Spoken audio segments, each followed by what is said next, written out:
இந்த அர்ப்பணிக்கப்பட்ட வாழ்க்கைக்கு பவுல் சொல்கிறார், நான் எதற்காக பிடிக்கப்பட்டனோ அதை நான் செய்யணும்னா பின்னானவைகளை நான் மறக்கணும். என்ன மறக்கணும்? என் வாழ்க்கையில பின்னாடின்ற ஒரு லைஃப் இருக்குது. எல்லாருக்கும் பாருங்க, உங்களுக்கு பின்னாடி ஒரு லைஃப் இருக்கும். எனக்கும் ஒரு லைஃப் இருக்கு. என்ன லைஃப்? இயேசு கிறிஸ்துவை ஏற்றுக்கொள்வதற்கு முன்பாக எல்லாருக்கும் ஒரு வாழ்க்கை இருக்குது. என்ன வாழ்க்கை? அது பாவமான வாழ்க்கை, நன்மையான வாழ்க்கை, இல்லை உலக பிரகாரமான வாழ்க்கை, இல்லை வேற மதத்தில் இருந்த வாழ்க்கை, எல்லாமே இருக்கு. இதெல்லாம் பின்னானவைகள். முன்னானவைகள் என்ன தெரியுமா? கிறிஸ்து, தேவனுடைய சித்தம், தேவனுக்காக ஓடுவது, இது முன்னானவைகள். பவுல் சொல்கிறான், நான் பின்னானவைகளை நான் மறக்கணும். உலகத்தை மறக்கணும், உலக ஸ்நேகத்தை மறக்கணும், எல்லாத்தையும் மறந்து எதற்காக நான் பிடிக்கப்பட்டேன். ஒவ்வொரு நாளும் அதிகாலை எழுந்திருக்கும் போது பவுலுக்கு என்ன வந்திருக்கும்? என்ன பாருங்க, ஒவ்வொரு நாளும் அதிகாலையில் பவுல் எழுந்திருக்கும் பொழுது வந்திருக்கும், நான் எதற்காக பிடிக்கப்பட்டேன்? புறஜாதிகளுக்கு நான் ஆசீர்வாதமா இருக்கணும், இஸ்ரவேலுக்கு ஆசீர்வாதமா இருக்கணும், எல்லா ஜனங்களுக்கு கர்த்தரை அறியும்படியாக, கர்த்தரை பயன்படுத்தும்படியாக என்னை தேர்ந்தெடுத்தபடினால் நான் ஆசையோடு அதை ஓடுகிறேன். அதனால தான் பவுல் சொல்கிறாரு, அந்த வாசித்த 14 வசனம் பாருங்க, கிறிஸ்து இயேசுவுக்குள் தேவன் அழைத்த பரம அழைப்பின் பந்தய பொருளாக லக்கை நோக்கி தொடர்கிறேன். என்ன பாருங்க, எனக்கு முன்னாடி ஒரு லக்கு இருக்கு, அதுதான் அந்த நோக்கம். அந்த நோக்கத்துக்கு முன்பாக ஒவ்வொரு நாளும் நான் ஓடிக்கொண்டே இருக்கிறேன்.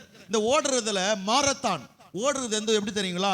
சில பேர் கிறிஸ்தவ வாழ்க்கை நீங்க எப்படி நம்ம ஓடுறீங்க? ரன்னிங் ரேஸ் போல ஓடுறீங்க. கர்த்தருடைய வார்த்தை வந்த உடனே நான் ஆண்டவருக்காக ஓட போகிறேன், நான் ஆண்டவருக்காக ஊழியம் செய்ய போறேன் என்பதுக்கு எல்லாம் ரெடி ஆயிடுறீங்க.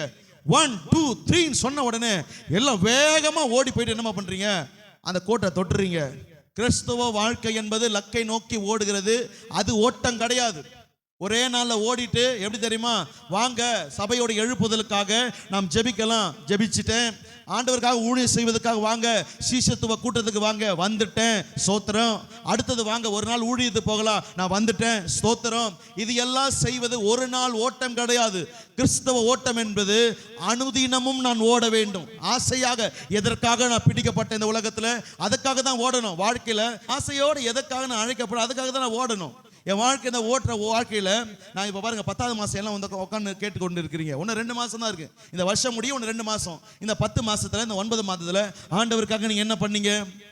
நினச்சி பாருங்க. இந்த 9 மாதத்தில் ஆண்டவருக்காக நான் உருப்படியாக ஒரு காரியத்தை இந்த உலகத்தில் ஆண்டவருக்காக நான் என்ன செஞ்சேன்? ஒரு ஆத்மாவை போய் நான் சந்திச்சேனா?